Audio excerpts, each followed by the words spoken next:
अगर आप ऐसे इंसान बन चुके हो जो बहुत ज्यादा बोलते हैं तो आपकी इज्जत ना घर में की जाएगी ना ही संसार में, क्योंकि जो इंसान ज्यादा बोलता है उसको महत्व नहीं दिया जाता बल्कि कम बोलने वाले को महत्व दिया जाता है। अगर मैं आपसे एक सवाल पूछूं कि इस दुनिया की सबसे अच्छी और सबसे खराब चीज कौन सी है तो आपका आंसर क्या होगा? इसका सही आंसर है जबान। कहते हैं ना, कमान से निकला तीर और मुंह से निकले शब्द वापस नहीं लिए जाते। आज इस वीडियो में जानेंगे कम बोलने के क्या नुकसान है और क्या फायदे हैं। ये है law 4 of the 48 laws of power. हमेशा जरूरत से कम बोले, लोगों को शब्दों से प्रभावित करने की कोशिश ना करें। आप जितना ज्यादा बोलेंगे उतना ही आप साधारण नजर आएंगे और आपका नियंत्रण अपने ऊपर उतना ही कम होगा। पावर एक महीने में दिखावे का खेल है। जब आप जरूरत से कम बोलते हैं तो आप हमेशा वास्तविकता से ज्यादा महान और शक्तिशाली नजर आते हैं। आपकी खामोशी आपके दुश्मनों को परेशान कर देती है। जो लोग आपके बारे में जानना चाहते हैं वो लोग आपकी खामोशी के कारण आपको समझ नहीं पाते हैं। आपकी खामोशी की वजह से दूसरे लोग घबरा कर आपकी खाली जगह को भरने के लिए हड़बड़ी में बोलने लगते हैं, जिससे आपको उनकी कमजोरियों के बारे में पता चल जाता है। जो व्यक्ति ज्यादा बोलता है वो घर जाकर बहुत सोचता है कि मैंने बहुत कुछ बोल दिया, अब मैं क्या करूं। इसलिए कहते हैं जरूरत से कम बोले। जरूरत से कम बोलकर आप अपनी पावर को बढ़ा सकते हैं। आप जितना कम बोलेंगे उतने ही आप सुरक्षित रहेंगे। आखिर यहाँ पर सुरक्षित का क्या मतलब है? इसको ऐसे नहीं समझाया जा सकता। इसको एक एग्जाम्पल से समझते हैं।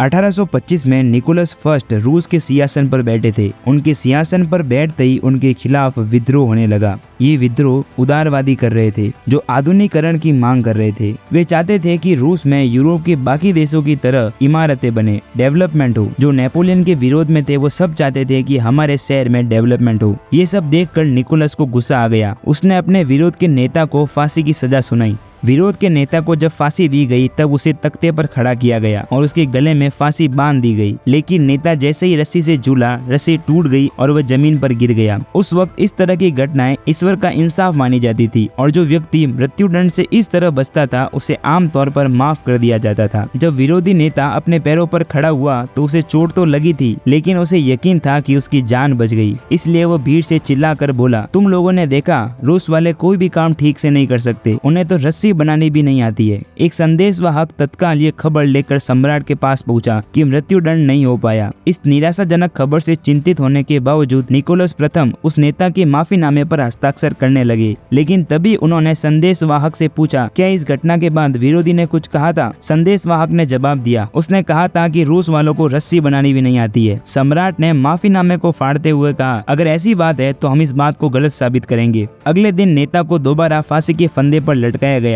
पर इस बार रस्सी नहीं टूटी। इस कहानी से हमें ये सीखने को मिलता है कि एक बार बाहर निकल जाने के बाद आप शब्दों को दोबारा नहीं लौटा सकते। उन्हें नियंत्रण में रखें। अगर आपको वीडियो अच्छा लगा तो इस वीडियो को लाइक करें और हमारे चैनल को सब्सक्राइब करें।